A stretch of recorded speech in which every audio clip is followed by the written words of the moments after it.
Now, it would come as no surprise to outsider regulars, but when it comes to the ABC, it has well and truly gone past its remit and instead has become an echo chamber of leftist opinion, which the problem is, if you are the taxpayer for, you may want just a little bit of balance, just a little bit, just an occasional Radical token idea. Conservative perhaps.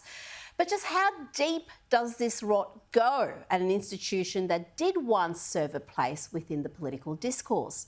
A new documentary from Chris Kenny is set to explore just what role, if any, the ABC plays in the public debate in his new doco, Your ABC Exposed, which airs at 8 p.m. this Thursday. Do not miss it. And joining us now is host of the Kenny Report, Chris Kenny. Chris, this documentary looks the goods. I've seen bits of it. Let's have just a quick look at a clip here. Their ABC. Does that summarise the mindset at the ABC? Chris, I know exactly what you're saying. All I'd say is any organisation should be proud of having staff that admire their organisation. So, you know, that's not a fault. Sure. You get emotional when you say that. Why? Public broadcasting matters to me. Tell us about that interview and correction this Tuesday. Don't tune in on Thursday expecting to see it because you'll be disappointed Tuesday. That's right, Tuesday night, 8 o'clock. Great to be an outsider here on Outsiders. Looking forward to this doco Tuesday night. Now, what we saw there was Jonathan Shire. He's a fascinating example because he was the last person who tried to reform the ABC. He was managing director for less than 2 years, around about 2000. He finished up at the end of 2001. But in that interview there, he tears up because I say to him, look, it's not our ABC or your ABC. The staff just run it themselves. It's their ABC. And he got teared up saying, he loves the fact that the staff are loyal to it and he really believes in public broadcasting. And this goes to the point that, you know, the ABC is so defensive and so paranoid, they feel all their critics, you know, want to shut them down. No, there are people like Jonathan Shire and a lot of other critics we've spoken to. They love the idea of a national broadcaster. They just think it should be effective, it should be accountable, and more than anything else, it should not be biased. Well, Chris, you know, I'm sure we'll talk about a lot of the problems that we all rehearse at the ABC. You know, the hit squad journalism on coalition figures, you know, from Christian Porter to, you know, non-political people like Cardinal Pell. And yet we've just come off 9 years of coalition government where they increased the budget to the ABC and did very little, if anything at all, to change the situation where it is. It's a national broadcaster for the entire nation.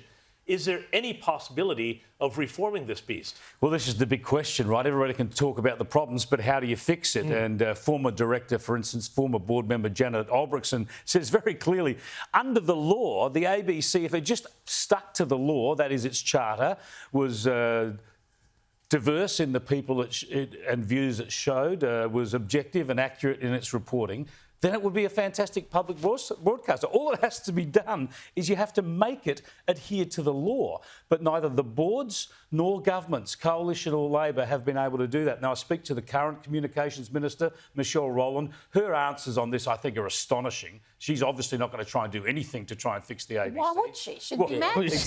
Exactly. And Sarah Henderson, who's now the Shadow Communications Minister, I think we might start to hear from the Coalition a new agenda. But it's too late. It's too late. Well, it is too late. As you say, they had 9 years. They did nothing. Yeah. And to put someone like Fletcher into that portfolio, he was just thoroughly inept, hopeless in prosecuting any sort of case. You say they're breaking the law. They're going against their charter. Now, how do you enforce those legal requirements? What needs to happen to say this charter actually means something? It's not just words, and you have to live up to it. Well, you've got to have a board that's strong enough to say that. The board, under the law, are actually charged with making sure the ABC adheres to the Act, and they don't. They're pathetic. And then the minister... But is there any penalties for not adhering to your charter? Is there any... That's the problem, isn't it? There isn't. And in the end, a minister needs to be able to tell the board to make sure they make them. I mean, no one could argue that the ABC has not shown bias, green left bias, over the last 10 years. And as you mentioned, James, you talk about the vigilante journalism against George Pell, against Christian Porter, against Alan Tudge. I mean, line them up, where they ran all the delusional stuff about Russian collusion at great expense, and they never correct the record. And somebody's actually got to make them accountable, right? But what is that? Because, you've got Media Watch, which is basically their weekly attack on the Murdoch press. Probably one of the most ideological programs on the ABC. All it is. You've seen the Four Corners investigation trying to prove all sorts of Trump-Fox collusion, which was done at great expense. We saw episode after episode of Russia, Are You Listening? We saw another Four Corners devoted to proving that Russia stole the 2016 election for Donald Trump somehow. I mean, this is all stuff that is absolutely insane, and yet there is zero accountability for this. And plus, you've got all these presenters on their own social media going out and promoting everything from radical trans activism to mass hysteria. How do you rein this in? Well, how do you rein it in and how do you defend it? One of the interesting things in this documentary is the number of people we went to at the ABC to talk to. I'm happy for a robust discussion with anybody. I turn up at the ABC sometimes knowing that you're going to have the deck loaded against you, but happy to have the debate.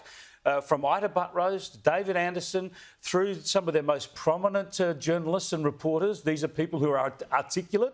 They're not afraid of the camera. They know how to make an argument, supposedly. They won't come on and debate the issues. They won't defend the ABC or explain themselves. So what have they got to hide? Why are they so fearful of a robust public debate about this national broadcaster that gets more than $1 billion a year from taxpayers? I reckon that says a lot, the fact that they're not prepared to engage in a debate, because surely when you talk about the examples you've just listed, their record is indefensible, and there needs to be some sort of accountability, some sort of corrective for all those errors. But you say, Chris, that no one's ever managed to reform the ABC. Is it actually possible to reform the ABC? If no one can do it, do we just blow the whole thing up and start again? Well, it's a lack of political will, isn't it? I mean, the law is there, the responsibilities of the board are there. It's up to governments to make it happen. But what governments have sat back and wrung their hands. As you say, we had 9 years of coalition government. It reminds me of the Monty Python scene, Jehovah, Jehovah, how much worse can it get? It's like they're scared. They don't want to antagonise the ABC because then the ABC will attack them more stridently. Well, how could the ABC have attacked Conservatives and conservative issues more stridently over the past 10 years? It would be impossible. But it's only because they let them. It's a chicken and egg question. The ABC only has that much power because the government lets them have that much power. If they took the power away, the problem wouldn't exist. Well, you are right. You are right. And that's why it's 90 years, this month, 90 years since the ABC was formed. I think it was probably a really important reform at the time because we had no national media. It was a radio network to bind the nation together. Now we see it's become an uncontrollable beast. I think it divides the nation more than unites the nation. And so we've got to have this discussion. If we want to keep it, how can we make it accountable and effective? Well, here's an idea. What about the ABC operating in markets where commercial media can't compete in because there's population issues in regional areas and in the cities where we've got saturation media coverage? We don't have the ABC with its $1 billion plus per annum taxpayer funds undercutting and competing with commercial operators that are continuously sacking staff, tightening their belt just to be able to survive. I mean, they exist in a parallel universe where this money just comes in and they have not had to deal with what the rest of the media had to deal with the changing platforms that mean that those income streams aren't there like they used to be. That's one of the things I reckon. Whether you should actually restrict their platforms where they go. I mean, they're just going as every new media opportunity opens up. Whether it's podcasts, whether it's new digital radio stations and television stations, they go out there and expand. Shouldn't they be kept to some core business and actually get that right before they expand? More than half the ABC staff operate in New South Wales. And of course, most of those in the inner city headquarters of Ultimo.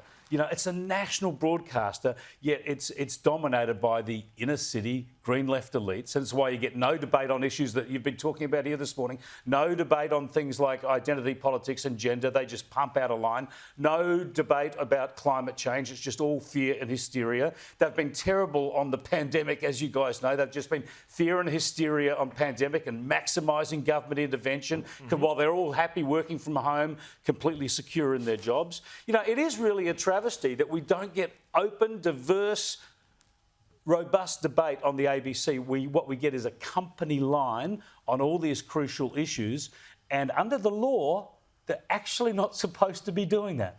And when they attack Labor, because their argument will be, well, we're just as critical of Labor, but they're attacking Labor from the left. They never attack Labor from a conservative point of view. It's a green left. You're not left enough for us. Absolutely. They only attack Labor from the left. It's either they're not doing enough on climate change, they're not, there's not enough alarmism on climate change, or they attack the Hawke government over its support of the first Gulf War. You know, they shouldn't be supporting the Americans. So that's where they attack the Labor Party. Ideologically, they're probably more aligned to the Greens, but it's not a party thing. It's more about the ideology, isn't it? It's throughout the pandemic they've always wanted. It's the worst pandemic. The maximum government intervention is the way to do it. Don't mention where it originated. Don't mention China's complicity or the World Health Organisation's complicity. It's just such an ideological line, and it's the same with climate. It's all fear and hysteria from children through to adults, and pretending. They keep all the facts out of it. They pretend. If you watch the ABC, you would think that the Australian government's emissions reductions policies could change the temperature in England and could stop bushfires and cyclones forever. They don't let the facts get in the way of their ideological rampage, and that's what we look at in this documentary. And we get a defender or two of the ABC, although the thing I would point out that I think is most illustrative of the fact that they're caught up in their own little ideological bubble is that they won't talk themselves. They won't engage in the debate. They think that taxpayers should give them over $1 billion a year under laws that say they should be objective and pluralistic, and they just basically give a middle finger to taxpayers and do what they like and talk amongst themselves. Well, activism masquerading as journalism and always in the one direction. Chris Kenny, this documentary looks like it's going to be fantastic. 8 p.m. Tuesday, right here. Don't miss it.